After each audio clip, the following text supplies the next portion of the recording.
Thank you everyone for joining us for our first ever virtual think tank conference. We hope you thoroughly enjoyed all the presentations and will be joining us next year in London for our 20th anniversary of the think tank event. To wrap up our conference, Glyn Owen, Investment Director at Momentum Global Investment Management in the UK, will summarize and draw some conclusions from the presentations over the last couple of days.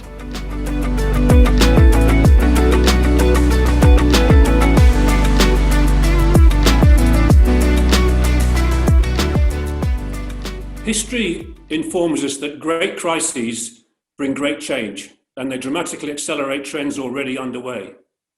World War II led to the foundation of the welfare state and an era of multilateralism with the creation of the United Nations and the European Coal and Steel Community, the forebear of today's European Union.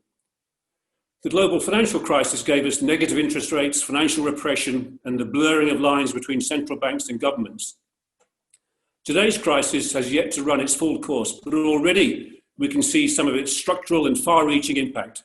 Trends already underway, the growing dependence on technology, the weakening of international bodies, rising inequality, anti-globalization and the rise of nationalism, the shift of economic power to Asia, the clash between the established superpower, the US, and the rising challenger, China, now an increasingly ideological battle, they're all moving forward more rapidly. At the same time, the changes in working habits of the past decade, the rise of self-employment and more flexible working arrangements, are now seeing a potentially era-defining shift towards working from home with untold consequences for real estate markets and spending habits. Perhaps most importantly, the encroachment of the state in the economic affairs of the nation has taken a dramatic step forward, and we're surely a step closer to direct monetary financing of government debt. These changes create uncertainty, but at the same time, opportunity. But first, we need to see out the pandemic. As we approach winter in the Northern Hemisphere, home to 90% of the world's population, fears are rising that a second wave, potentially more deadly and economically damaging than the first, is approaching. I don't share that prognosis. We know much more about the virus now. We've identified the vulnerable and how best to protect them. We have a much improved understanding of how it can be treated, and healthcare systems are better prepared. Encouragingly, while cases have risen in many countries, hospitalizations and deaths have remained relatively low. It's the young who are mainly contracting the virus now, and they're at much lower risk of becoming seriously ill. As testing capacity is ramped up and contact tracing is rolled out, the ability to identify outbreaks rapidly and control them locally is much improved. Although fear prevails and a reimposition of certain restrictions in many countries is probable, I see very low risk of a return to full-scale national lockdowns. A social lockdown, yes. A full economic lockdown, no. The damage caused would be substantially higher than by the virus. In the meantime, the strive to find a vaccine has resulted in extraordinary achievements. There are 7 vaccines in phase 3 clinical trials, safety tests have been cleared, and everything now depends on the trials themselves. The Oxford vaccine is the front runner, considered to be 3 to 4 months ahead of the rest, and could be ready by year end. There's no certainty, but this vaccine can be produced in substantial quantities relatively cheaply. AstraZeneca already has global manufacturing capacity of 3 billion doses. The omens are good. Don't rule out the possibility of a mass vaccination program in a matter of months. As Stephen Bell explained, that would be a game changer and is by no means discounted in markets. The economic impact of the virus has been catastrophic, with record-breaking falls in GDP. The depth and breadth of the shock has been extraordinary, with both the demand and supply side of economies damaged, and the biggest burden falling on the usually resilient services sector, by far the largest component of developed world economies. Aggregate corporate profits have collapsed, companies have adopted cash preservation and survival measures, and dividends have been slashed. Yet none of this has come as a surprise to investors. Most of it had already been discounted. The 35% fall in global equities between late February and late March accurately foresaw the scale of the damage. What matters now is the speed and durability of the recovery underway and the risk of it being derailed. To date, economic activity has recovered more rapidly than initially feared. Stephen illustrated this well with leading indicators and high-frequency data and pointed out that China, first into the crisis and first out, is now back to pre-pandemic activity levels. The US, UK and Europe have also recovered well, albeit to levels which are well below those of January. The release of pent-up demand has boosted consumer spending, manufacturing and construction are making up for production lost or delayed, and the digital economy continues to grow strongly. Social distancing and other measures to control the virus restrain a return to full normality and mean that some parts of the economy remain depressed, while other important sectors such as banking, energy and real estate face serious headwinds as a result of policy actions or changes in behaviour. But on balance, the recovery in economies since the April lows has been more rapid and sustained than anticipated. A good illustration of that came just last week from the Fed when it revised its GDP forecast for 2020 to a decline of 3.7% compared with its June forecast of a decline of 6.5%. However, there are risks to the sustainability of the recovery. The virus is not yet beaten. Second waves might become damaging, and hopes for a vaccine could disappoint or be derailed by the logistical challenges of its rollout. Government debt has exploded due to increases in healthcare spending, reduced tax as recession took hold, fiscal support measures for employees and businesses. As the furlough schemes and other emergency packages begin to tail off, economists face something of a moment of truth. To what extent has the recovery to date been supported by these extraordinary measures? Do we now face a surge in unemployment with resulting damage to confidence and spending? Then there are the longer-term ramifications of the virus. The scale of the debt built up by the public sector is a headwind to growth in the years ahead, limiting policy flexibility. There are likely to be behavioural changes. Individuals and businesses will be more cautious and build up precautionary savings, restraining spending and investment. Some sectors have been permanently scarred and face structural challenges verging on existential. Supply chains are being replanned with security and diversification of supply overriding cost. All this comes at a time the world was already facing slower growth, resulting from demographic changes and the end of the great global trade bonanza of the past 30 years and China's extraordinary growth surge as it integrated into the global economy. There's nothing on the horizon to match that transition. While the virus has dominated everything this year, there are other hurdles to overcome. Foremost are the US-China relationship, the presidential election, and Brexit. The direction of the US-China relationship could be determined by the outcome of the election. Another term for Trump would see a further escalation of the dispute, whereas Biden would be less protectionist and more willing to re-engage internationally. Nevertheless, the trade issue has bipartisan support and anti-China sentiment has grown significantly. So any measures to roll back tariffs are very unlikely. On current polling, Biden will be the next president and the Democrats will have control of Congress. But Trump came back from larger polling deficits in 2016. His rating has picked up in recent weeks and he's polling higher than Biden in two key areas, the economy and law and order. The outcome is by no means a foregone conclusion.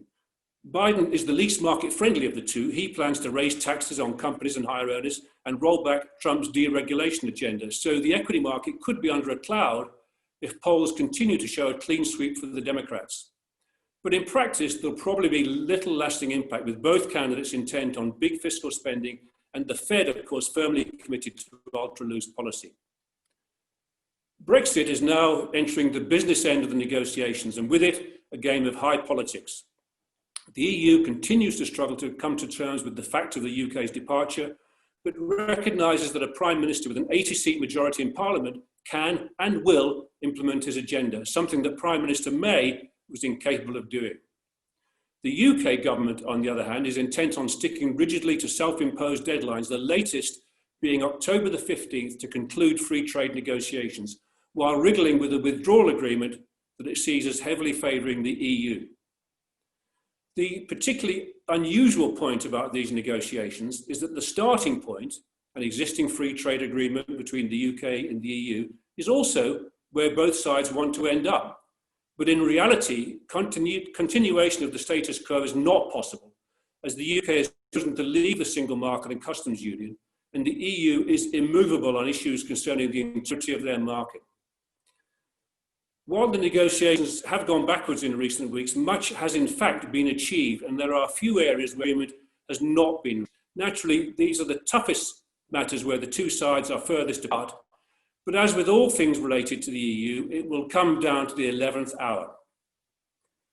The most likely outcome, I think, is a basic agreement which enables tariff-free trade, but what's left for further detailed negotiation beyond the formal end on 31st of December, line which the UK government will not extend. That outcome would be a relief market, the alternative being no deal and the UK trading the EU on WTO terms. Under those circumstances, if that were to happen, there would be some short disruption, markets would. However, sterling take most of the strain, and the UK equity market, dominated by large companies, 75% of FTSE 100 revenues outside the UK, would most likely be a beneficiary.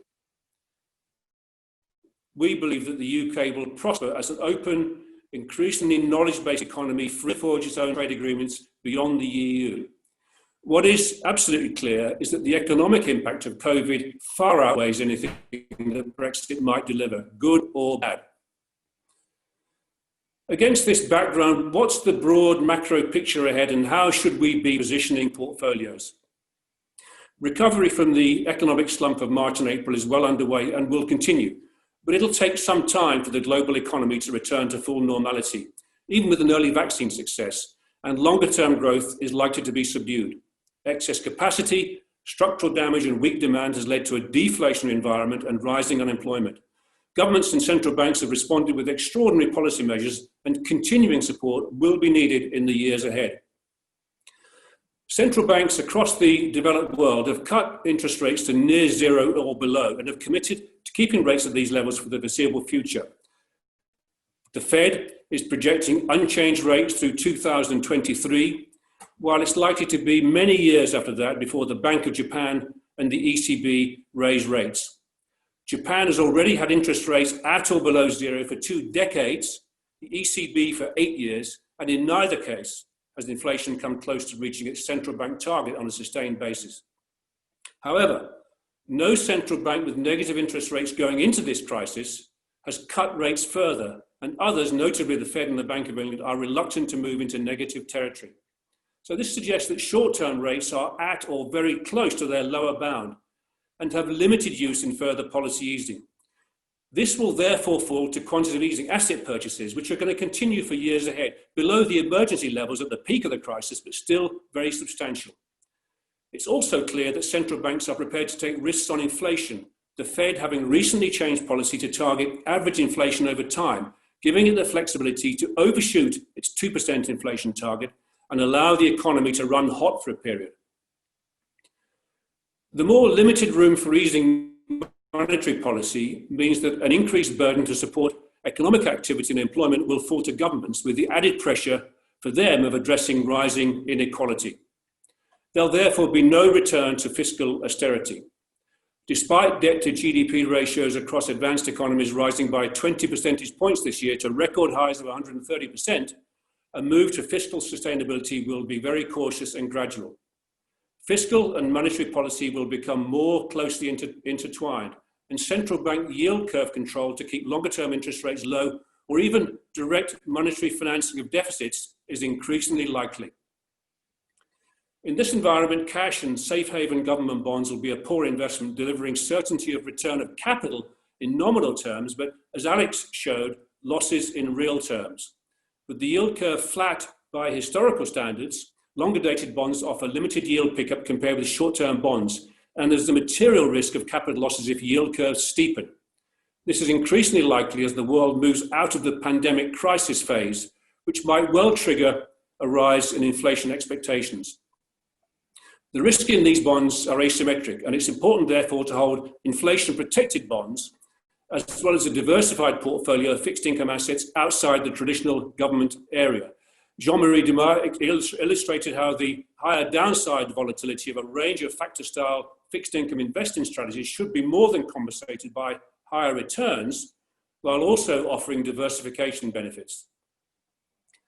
Equities are likely to be the prime beneficiaries of the economic recovery and a long period of zero rates and QE, but they've risen sharply from the March lows. This raises the question of whether they are discounting much of the improved outlook. There's certainly a strong case to be made that a period of consolidation is overdue, particularly in view of the uncertainties that lie ahead around the future course of the virus and potentially market-moving events in the short term, Brexit and the US election. But it's important to recognise that the market has been driven higher by a narrow group of stocks, dominated by the FANGs, now about 25% of the US market, together with all the tech and digital stocks, which have been the obvious winners from the pandemic. As Mark Baribeau and Drew Baker explained powerfully, these stocks are among the best secular growth stories, and none of us can be in any doubt after listening to those two world-class managers that there should always be room in portfolios for stocks in this category. But valuation does matter.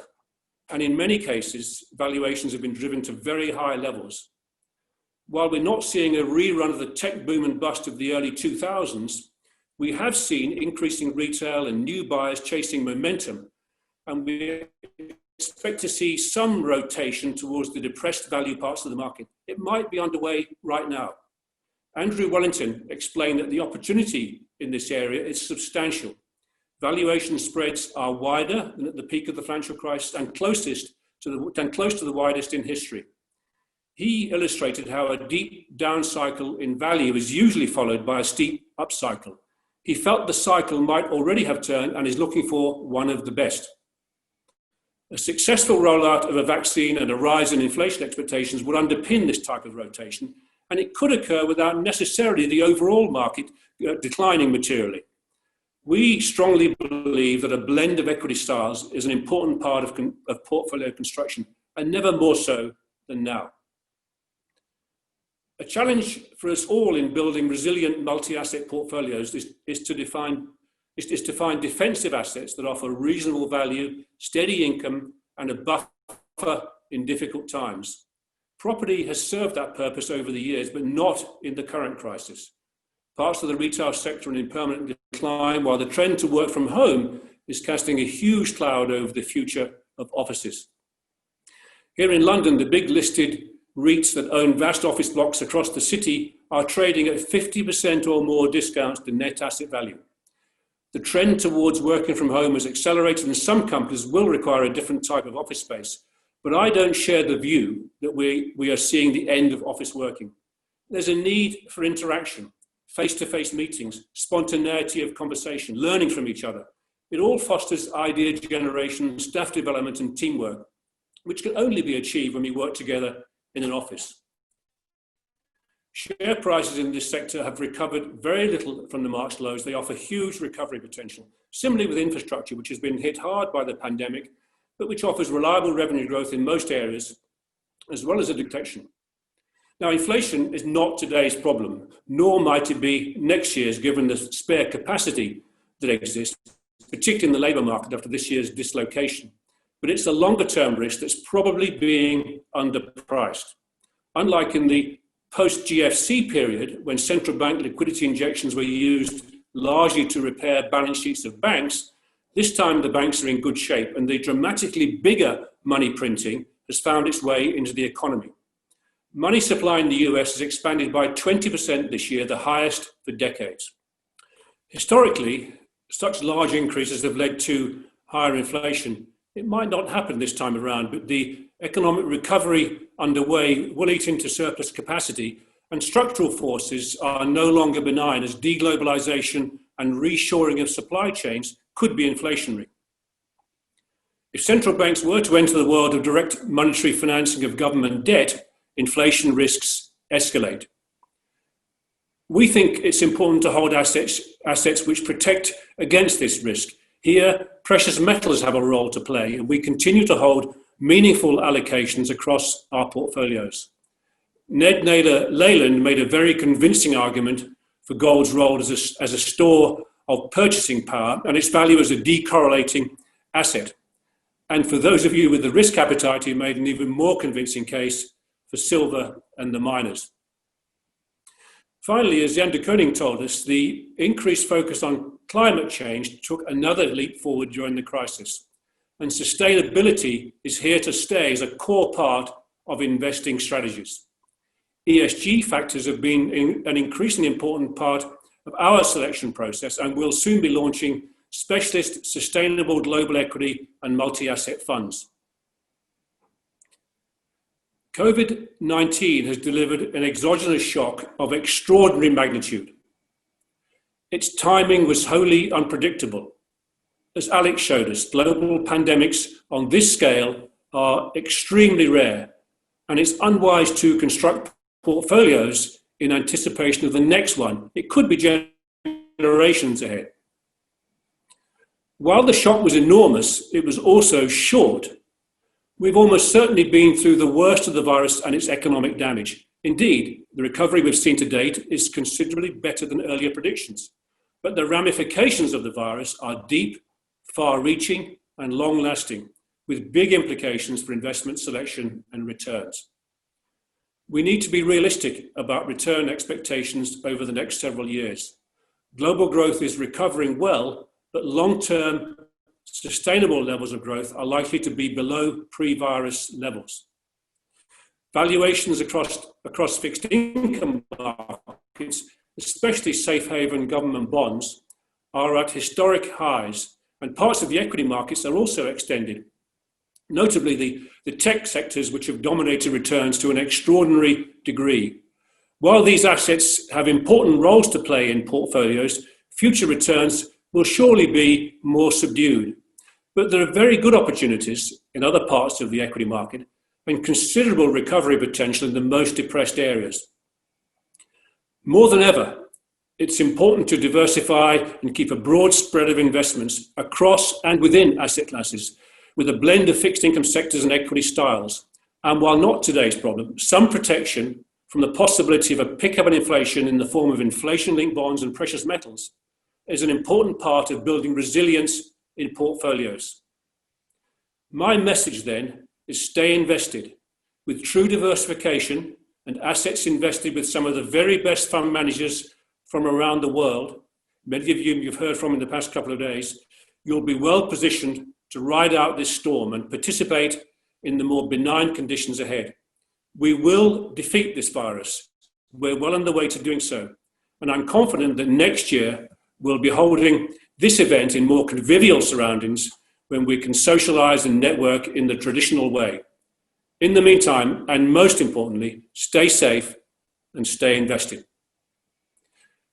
Finally, a word of thanks. First to the event organizers, Kevin, Rob, and the team from Collaborative Exchange, who have brought us together virtually and made the event as close to the usual think tank as possible.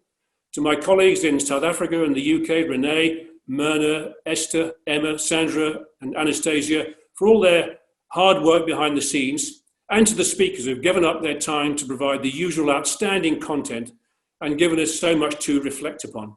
And finally, to you, our clients, I know that we're all zoomed out after 6 months of spending far too much time communicating in this way, but we're delighted that so many of you chose to participate in our event. We appreciate that. We thank you for your support. Without you, none of this would be possible, and I sincerely hope that we'll be seeing many of you next year in London for Think Tank 2021.